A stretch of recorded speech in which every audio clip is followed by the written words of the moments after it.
It's a new reality for Jews in America. The thing is, we never thought that this could happen to us. How is the next generation meant to be proud when we don't even know what it means to be Jewish? If you were to have asked me 3 years ago, Maya, why are you proud to be Jewish? My answer would have been bagels and lox.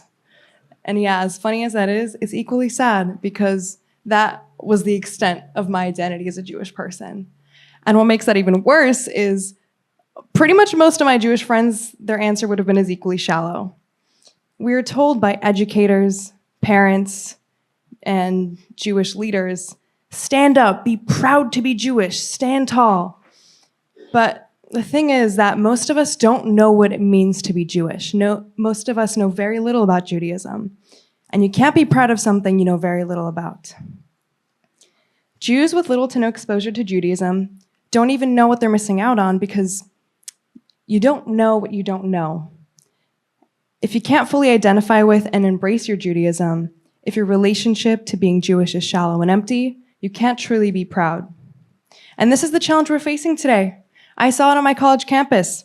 Jewish identity, it's defined by victimhood and surface-level cultural symbols like bagels and lox.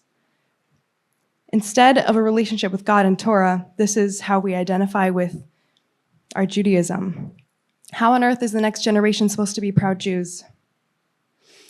My parents grew up in the former Soviet Union, and because they're Jewish, they were bullied in school, their parents lost job opportunities, and they were snubbed on the street. But the worst part is, they didn't understand why.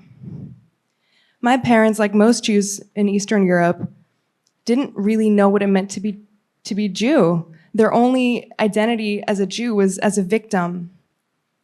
And it wasn't their fault. The USSR was brutally effective at destroying any trace of Judaism and forcing Jews to assimilate. Thank God my parents came to America, truly the land of opportunity. And my parents came here thinking it would be different. And for a while it was. And we've seen the onslaught of anti-Semitism on college campuses, on the streets of America. It's turned my parents' worst dreams into a reality. At my own school, Indiana University, the Palestinian Solidarity Committee staged a weekly sit-in at Starbucks, the most popular study spot on campus, holding signs claiming Israel was committing genocide. Huge mobs of angry rioters encamped right outside of our Chabad house, and most of my Jewish friends didn't feel safe coming home to their apartments because of anti-Semitic, non-Jewish roommates. It's a new reality for Jews in America. The thing is, we never thought that this could happen to us. How is the next generation meant to be proud when we don't even know what it means to be Jewish? Take me, for example. My only exposure to Torah was Jewish Sunday school before my bat mitzvah. But the thing is that my time there was just so short. It raised more questions for me than answers. How do I connect to God? What is the meaning of the holidays? I had none of that. Rosh Hashanah and Yom Kippur were just extra days for me to do homework. When I got to college, I started going to Chabad. And my rabbi and rebbitzin there, the amazing, amazing Rabbi Levi and Shana Kunin, they encouraged me to take a class they were teaching called Sinai Scholars, which is JLI's campus program. And from the very first class of Sinai Scholars, I knew this would be unlike any course I would ever take in all of college and in all of life, because this was a class about me. Throughout those 8 weeks of school, I got to know myself because I'd never been confronted with such deep questions before. In the class, we asked, what are the 5 most important aspects of our identity?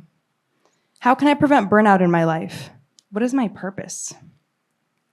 And as we discussed these questions in class, I took the time to think through my answers, and I learned about myself in the process. And then I started asking myself questions. Why did the Soviet Union care so much to try to destroy Judaism?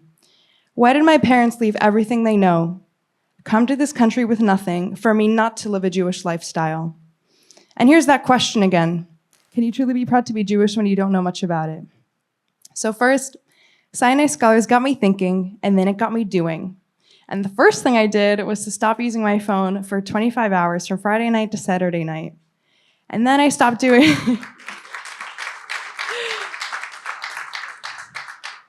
I appreciate that. And then I stopped doing homework on Saturday nights. Yeah! And before I knew it, I was keeping Shabbat. I was inspired and I was absolutely empowered by what Sinai Scholars had taught me.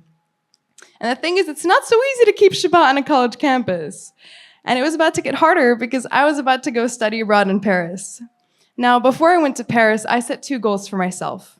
Number 1, I wanted to be immersed in the culture and I wanted to live like a local, not a tourist. And number 2, I wanted to increase my fluency in French. Let me tell you, it was hard at first. I don't know what you guys have heard about French people and their attitudes toward foreigners who don't speak flawless French, but it was very hard at first for me.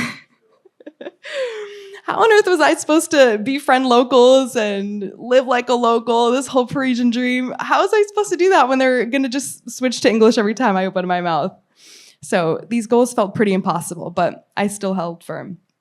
And on top of that, I was getting serious FOMO. All of my other friends who were studying abroad, well, I was seeing their Instagram posts, and they were going to different European countries every weekend, living it up, the study abroad life. I wasn't doing that because I was keeping Shabbat.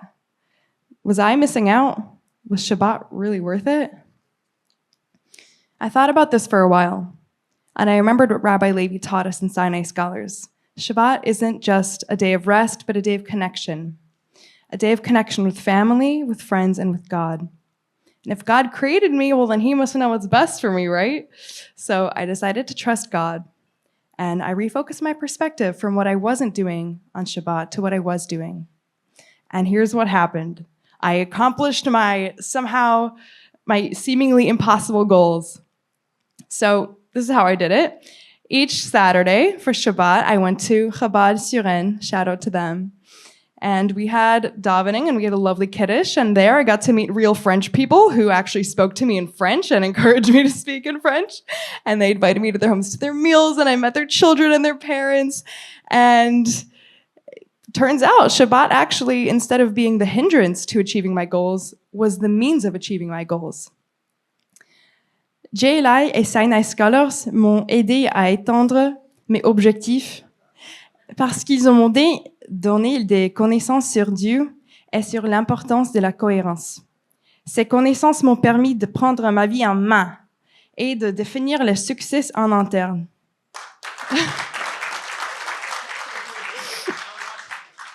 And now in Russian, I'll get back to you on that one. So for those of you who don't speak French, JLI and Sinai Scholars made it possible for me to achieve my goals because it equipped me with knowledge about God and the importance of consistency. And then this knowledge in turn empowered me and inspired me to take hold of my life and define success internally. JLI has allowed me and 41,000 other Jewish students across campuses in North America and beyond to discover what it means to be a Jew and to internalize the rich heritage that makes Judaism the unique religion that it is. The next generation can be proud Jews if they're knowledgeable enough and if they have the deeper, intimate connection with their Judaism. I have the deepest gratitude for everyone involved in JLI. Thank you to everyone here who is enabling JLI to function, expand, grow, and reach the Jewish youth that are yearning to be proud but just don't know how to. And thank you on a personal level, because now I keep kosher. I've been keeping Shabbat for 3 years, and I'm sticking it to the Soviet Union for building what they tried to destroy. And if you were to ask me today, Maya, why are you proud to be Jewish? All I have to do is look at this group of people who are investing in the education of their brothers and sisters, and I have my answer. Thank you.